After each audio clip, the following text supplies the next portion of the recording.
कोल्हापूर महापालिकेचे नूतन आयुक्त डॉक्टर राजेंद्र भारुड यांनी आज शहरातील विविध प्रलंबित व सुरू असलेल्या प्रकल्पाची पाहणी करून कामांना गती देण्याच्या सूचना दिल्या आहेत.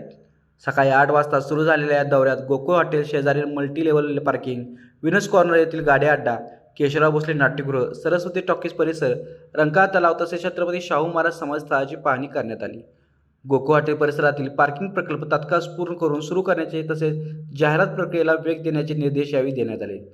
विनस कॉर्नर येथे अतिक्रमण हटवण्यासाठी विशेष मोहीम राबविणार असल्यासंदर्भात आदेश देण्यात आले.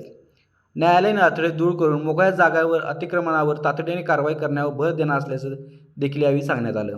तसेच केशवराव भोसले नाट्यगृहाचे व्यवस्थापन खर्चाचा आढावा घेऊन इन्फ्रास्ट्रक्चर व इलेक्ट्रिकल कामे लवकरात लवकर पूर्ण करण्यास सांगण्यात आले. तर सरस्वती टॉकीज परिसरातील गायधारकांचे स्थलांतर आणि उर्वरित गायांच्या लिलावासाठी बाजारभाव निश्चित करण्याच्या सूचनाही देण्यात आल्या. रंकाळा तलाव परिसरातील बोटिंग व फिशिंगमधून महसूल वाढविण्यावर भर देत CSRद्वारे उद्यानाची देखभाल व ऐतिहासिक माहिती फलक उभारण्याबाबत निर्देश देण्यात आले. तसेच शाहू महाराज समाजस्थळाच्या दुसऱ्या टप्प्यातील कामे लवकर पूर्ण करून उद्घाटनाचे नियोजन करण्याचे आदेश देण्यात आले.